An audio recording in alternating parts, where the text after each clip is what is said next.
আসসালামু আলাইকুম এভরিওয়ান। আমি আজকে কম্পিউটার আর্কিটেকচার নিয়ে আলোচনা করব।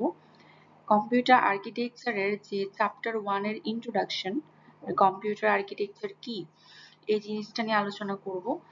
অ্যান্ড এটার কতগুলো কোশ্চেন আছে, সেই কোশ্চেনগুলো আমরা যদি একটু ভালো করে অ্যানালাইসিস করি তাহলে আমরা জানবো যে এই জিনিসটা আসলে কি। অনেকেই কম্পিউটার আর্কিটেকচার পড়ে কিন্তু বাস্তবের সাথে আসলে এটার কোনো মিল খুঁজে পায় না, যে আসলে এই জিনিসটার সাথে বাস্তবের কি মিল আছে কিংবা এটা আসলে কিভাবে কাজ করে। তো এটা থিওরিটিক্যাল একটা কোর্স, সো অনেকের কাছে এটা বোরিং লাগে, আর আমি এটা ইজিলি প্রেজেন্ট করার চেষ্টা করব। ওকে, চলো নেক্সট টপিকে যাওয়া যাক। সো কোশ্চেনস ফার্স্ট হচ্ছে define computer architecture with example. Second, define computer organisation with example. Third, distinguish between computer architecture and computer organization. Fourth, explain the functional view of a computer. So এখানে চারটা বিষয় দেওয়া আছে, এই চারটা topic নিয়ে আমরা সুন্দরভাবে আলোচনা করব। and কম্পিউটার আর্কিটেকচারের উদাহরণ সহ আলোচনা হবে, অর্গানাইজেশনের উদাহরণ সহ আলোচনা হবে। এই দুইটা জিনিসের মধ্যে পার্থক্য নিয়ে আমরা আলোচনা করব যাতে বিষয়গুলো ক্লিয়ার হয়।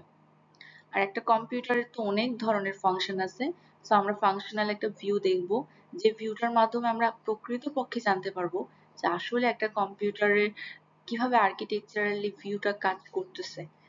So next topic, first define computer architecture with example. So computer architecture কি?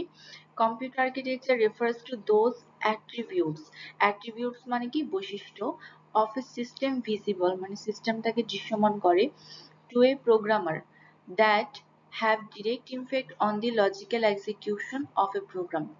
তো এখান থেকে আমি কি জানতেছি যে কম্পিউটার আর্কিটেকচারটা প্রোগ্রামারের কাছে কি করে, একটা সিস্টেমকে দৃশ্যমান করে, সিস্টেমের বৈশিষ্ট্যগুলোকে দৃশ্যমান করে, যেটা লজিক্যাল এক্সিকিউশনের কি হয় ডিরেক্ট প্রভাব পড়ে। সো আমরা যখন এটার ডিফারেন্স দেখব, তারপর ফাংশনাল ভিউ দেখবো, আরো ক্লিয়ার হবে। সো এক্সাম্পল কি দিতে পারি, ইনস্ট্রাকশন সেট। ইনস্ট্রাকশন সেট কি? লাইক আমি কম্পিউটারকে বলবো যে তুমি 5 আর 2 হচ্ছে যোগ করো, তো সে 5 আর 2 যোগ করতেছে। 5 একটা ইনস্ট্রাকশন, যোগ চিহ্নটা একটা কি, অ্যাড করা একটা ইনস্ট্রাকশন, এন্ড 5 যোগ 2 দুইটা একটা ইনস্ট্রাকশন। 5 যোগ 2 ইকুয়াল টু কি হবে, 7 হবে, সে আমাদেরকে আউটপুট দিবে। সো কতগুলো ইনস্ট্রাকশন মিলে একটা ইনস্ট্রাকশন সেট তৈরি হয়। ইনপুট আউটপুট মেকানিজম কি? লাইক আমি কিবোর্ড দিয়ে একটা ইনপুট দিচ্ছি, সে মনিটরে আমাকে আউটপুট দিচ্ছে, সো এটা আমার ইনপুট আউটপুট মেকানিজমটা হচ্ছে। মেমোরি অ্যাড্রেসিং টেকনিক, আমরা কম্পিউটারে যা কিছুই লিখি না কেন সবকিছুর জন্য মেমোরিতে একটা অ্যাড্রেস তৈরি হয়, সেই অ্যাড্রেস অনুযায়ী কি হয় কাজ করে, সেই অ্যাড্রেসের মধ্যেই সেই ডাটাটা আমাদের চায়। So memory addressing techniques. And then আমরা এখন যেটা, কম্পিউটার অর্গানাইজেশনটা কি? ঠিক আছে, কম্পিউটার অর্গানাইজেশন হচ্ছে refers to operational units and their interconnections that realize the architectural specifications. মানে কম্পিউটার অর্গানাইজেশনটা আমাদের হচ্ছে যে বিভিন্ন যে ফাংশন আছে সেগুলোর সাথে যে একটা কানেকশন আছে সেটা হচ্ছে আমাদের প্রেজেন্ট করে, সেটা দেখায়। অ্যান্ড এটার আর আর্কিটেকচারের মধ্যে কিছুটা ডিফারেন্স আছে। লাইক আর্কিটেকচার কিন্তু আমাদের জাস্ট নির্দেশনা দেয়, যে অ্যাড নির্দেশনাটা কোথায় আছে সেটা দিবে, কিন্তু একটা কম্পিউটারে এআইইউ কিভাবে কাজ করতেছে, মানে ডাটাটা কিভাবে মুভমেন্ট করতেছে, এই যে জিনিসগুলা সেগুলো কিন্তু কম্পিউটার অর্গানাইজেশন করে থাকে।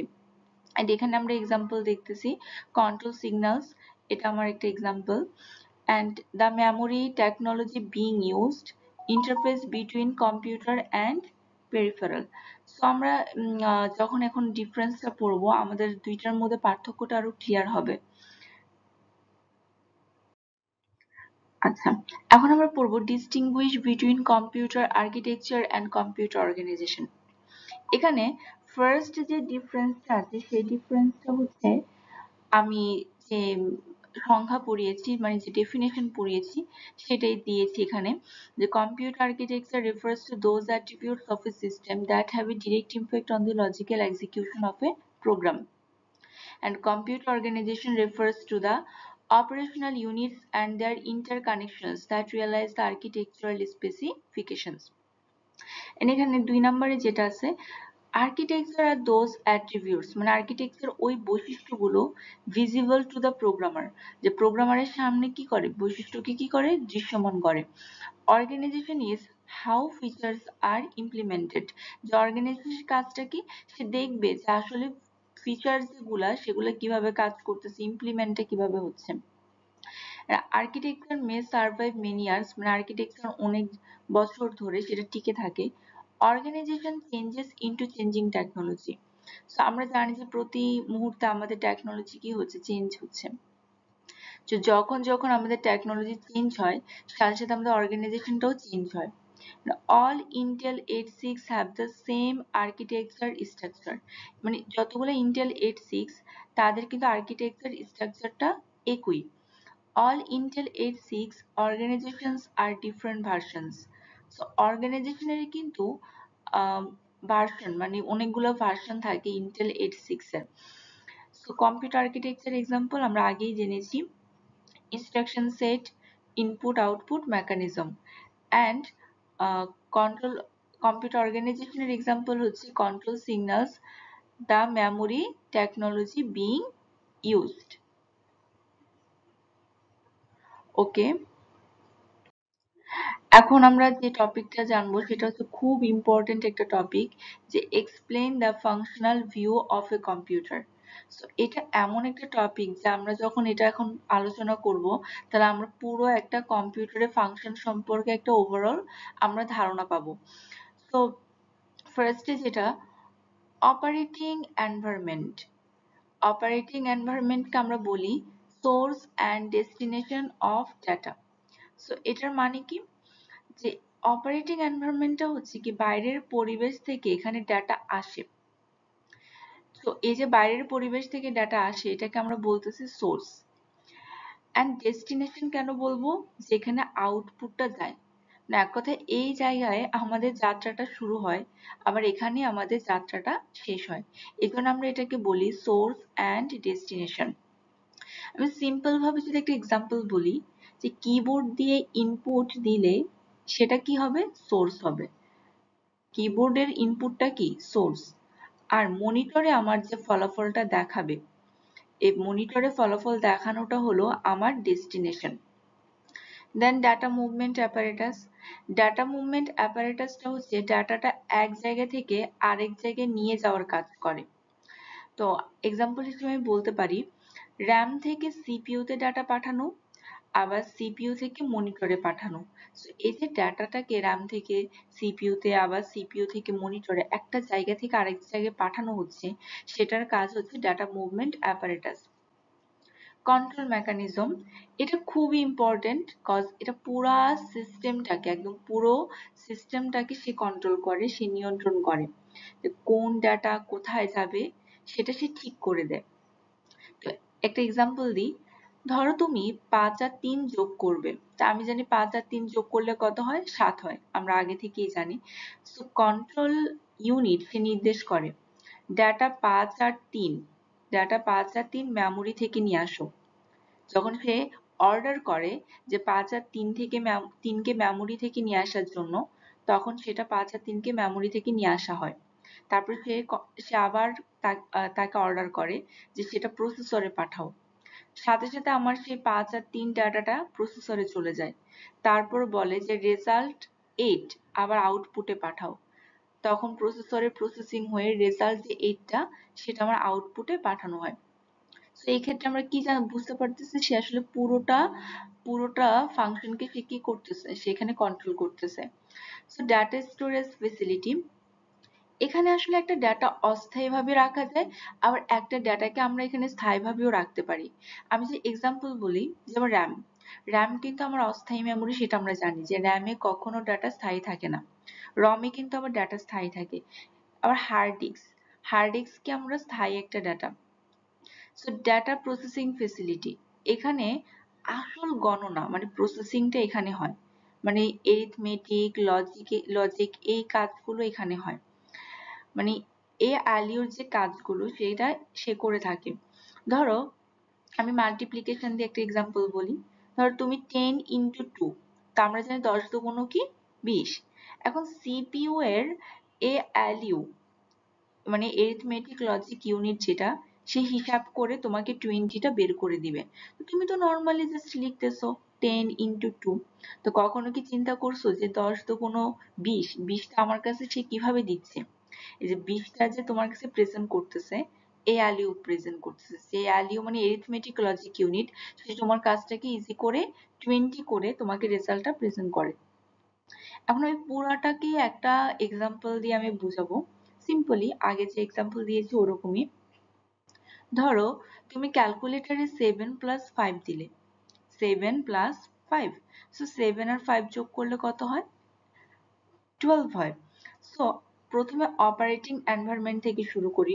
অপারেটিং এনভায়রনমেন্ট ইনপুট, ইনপুট 7 আর 5 সেটা কিবোর্ড দিয়ে এলো। এখন ডাটা মুভমেন্ট অ্যাপারেটাস সে কি করলো? ডাটা সিপিইউ তে গেল। এখানে ওই ডাটাটা মানে 7 আর 5 সিপিইউ তে গেল। সিপিইউ মানে কি? Central processing unit. So control mechanism, সে নির্দেশ দিল এডিশন অপারেশন করো। সে কি নির্দেশ দিল? যে এডিশন করো মানে যোগ করো। ডাটা প্রসেসিং ফেসিলিটি, সে অ্যালিউ যোগ করলো। ডাটা প্রসেসিং ফেসিলিটি এটা, সে হচ্ছে কি করলো? ALU মানে হচ্ছে এরিথমেটিক লজিক ইউনিট যোগ করলো, সে 12 পেল। ডাটা স্টোরেজ ফেসিলিটি যে, সে হচ্ছে এই রেজাল্টটাকে মেমোরিতে অল্প সময়ের জন্য জমা হলো। সো অপারেটিং এনভায়রনমেন্ট কি করলো? আউটপুটটা মনিটরে বা ডিসপ্লেতে দেখালো হচ্ছে 12। সো এভাবে আমার পুরো ফাংশনাল ভিউটা কি করতেছে? কাজ করতেছে। ওকে, এখানে জাস্ট আমি স্ট্রাকচার, ফাংশন এন্ড ওয়ার্ক এগুলো জাস্ট সিম্পলি এক্সপ্লেন করছি। এখানে খুব একটা ইম্পর্টেন্ট কিছু না, এগুলো আমরা আগেই ডিসকাস করে ফেলছি। যে স্ট্রাকচারটা কি? the way in which the components are interconnected। তো আমরা ওখানে ফাংশনাল ভিউর যে ফিগারটা, সেখানে আমরা দেখছি যে কিভাবে আসলে কম্পোনেন্ট গুলো একটা আরেকটার সাথে ইন্টারকানেক্টেড আছে। and function, the operation of each individual component as part of the structure।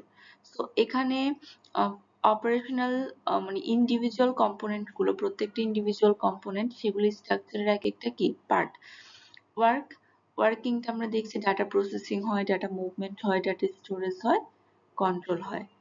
ওকে, এইটুকু পর্যন্তই।